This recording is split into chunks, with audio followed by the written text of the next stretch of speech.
ne vous faut qu'une fraction de seconde pour savoir si vous faites confiance à quelqu'un. Pensez-y, vous rencontrez quelqu'un de nouveau et paf, votre cerveau a déjà une idée.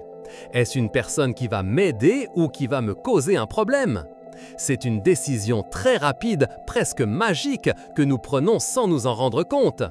Mais comment et pourquoi votre cerveau fait-il cela si vite? La vérité, ce n'est pas de la magie. C'est un système ancien, puissant, inscrit dans notre histoire la plus lointaine. Et aujourd'hui, nous allons découvrir pourquoi votre cerveau décide de faire confiance en quelques secondes. Pour comprendre cette vitesse, nous devons voyager dans le passé, très loin dans le temps. Pensez à nos ancêtres, les humains d'il y a des milliers et des milliers d'années. Ils vivaient dans un monde rempli de dangers. Chaque jour était une lutte pour la survie. Il n'y avait pas de policiers, ni de lois, ni de murs sécurisés.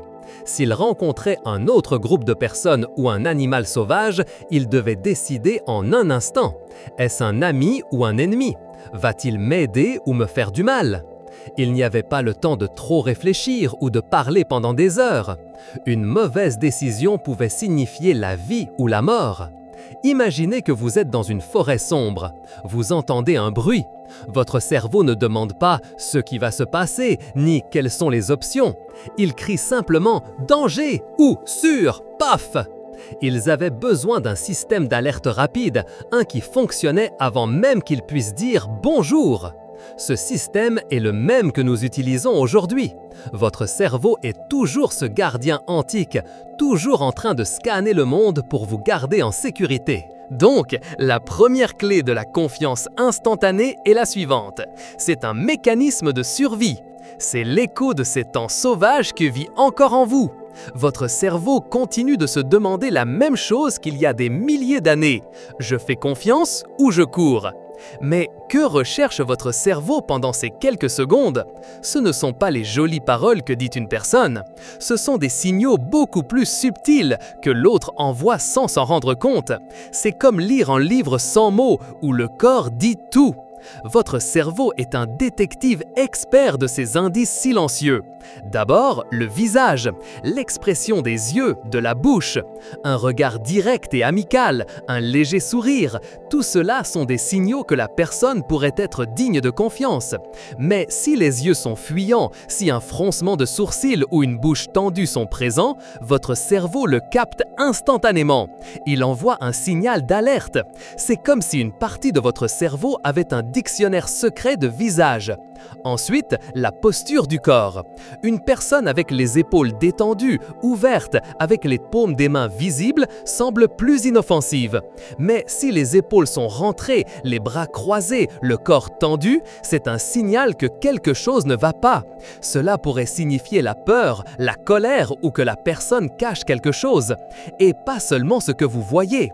Le ton de la voix est également essentiel. Une voix douce et constante transmet le calme. Une voix forte, nerveuse ou qui change brusquement dresse les antennes de ton cerveau.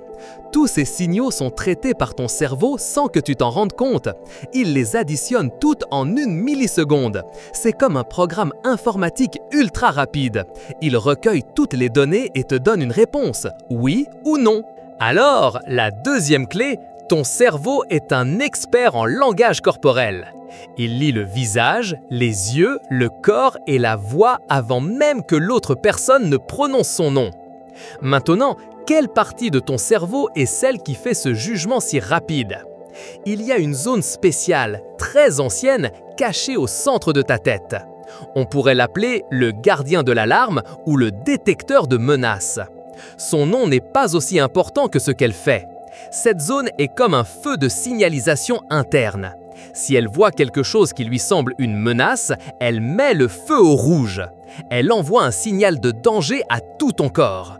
Tu te crispes, ton cœur bat plus vite, tes muscles se préparent à fuir ou à combattre.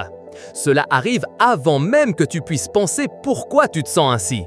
Si elle voit quelque chose de familier ou sûr, elle met le feu au vert. Tu baisses la garde, tu te relaxes. C'est comme si elle avait une liste de choses sûres et de choses dangereuses. Cette partie du cerveau réagit avec beaucoup plus de force à ce qui est nouveau ou inconnu. Et c'est pourquoi les visages qui ressemblent à ceux que tu connais déjà, comme ceux de ta famille ou de tes amis, nous donnent plus de confiance instantanément. Mais si un visage ou une situation est totalement nouveau ou s'il présente ces signaux de danger que nous avons mentionnés, le gardien de l'alarme s'active. C'est son travail, sa mission principale, te protéger. Il ne pense pas si c'est juste ou non, il ne pense qu'à ta sécurité. Alors, troisième clé, une partie très ancienne de ton cerveau est celle qui décide en quelques secondes. C'est ton détecteur de menaces personnelles toujours activé. Mais ce ne sont pas seulement les signaux que tu reçois sur le moment. Ton cerveau consulte également une base de données géante. Cette base de données est ta propre histoire. Tout ce que tu as vécu, chaque personne que tu as rencontrée, chaque expérience bonne et mauvaise est gravé là. C'est l'écho de tes expériences. Imagine qu'enfant, un grand chien t'ait beaucoup effrayé. Bien que la plupart des chiens soient gentils, ton cerveau, en voyant un grand chien, pourrait déclencher une petite alarme. C'est une réaction basée sur ton passé. La même chose se produit avec les personnes.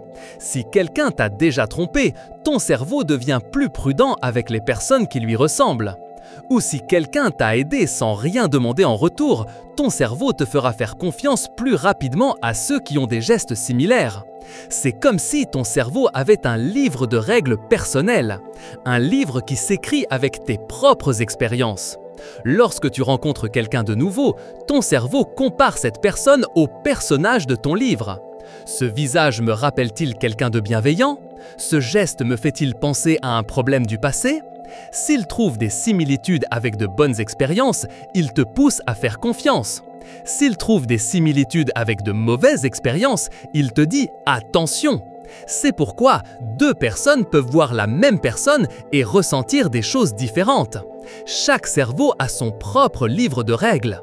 Ainsi, la quatrième clé, tes expériences passées sont la base de données que ton cerveau utilise pour décider. C'est l'écho de ce que tu as vécu, guidant ta confiance aujourd'hui. Alors, voici la vérité ancestrale derrière la confiance instantanée. Ce n'est pas un mystère impossible à comprendre, c'est un mélange de plusieurs systèmes qui travaillent ensemble à la vitesse de la lumière. Premièrement, c'est un système de survie hérité de nos ancêtres. Ils avaient besoin de savoir qui était ami et qui était ennemi en une seconde. Deuxièmement, ton cerveau est un expert pour lire les indices silencieux. Il scanne les visages, les yeux, le corps et le ton de la voix à la recherche de signaux de sécurité ou de danger. Troisièmement, une partie très ancienne de ton cerveau, le détecteur d'alarme, réagit avant que tu puisses penser. Il active l'alerte si quelque chose ressemble à une menace. Et quatrièmement, toutes tes expériences passées influencent cette décision. Ton cerveau utilise tes souvenirs comme un filtre pour juger le nouveau. C'est la combinaison de tout cela qui permet à ton cerveau de décider s'il faut faire confiance en quelques secondes. Ce n'est pas de la magie, c'est un outil puissant qui t'a maintenu en sécurité pendant des milliers d'années. C'est la vérité ancestrale de la façon dont ton cerveau navigue dans le monde, cherchant toujours la sécurité pour toi. Si ce voyage au cœur du cerveau t'a fasciné et que tu veux continuer à découvrir les secrets de notre monde, abonne-toi à Explorando. Mets un j'aime à cette vidéo, laisse-nous un commentaire avec tes idées et partage-la avec tes amis. Ainsi, nous continuerons d'explorer ensemble les merveilles qui nous entourent.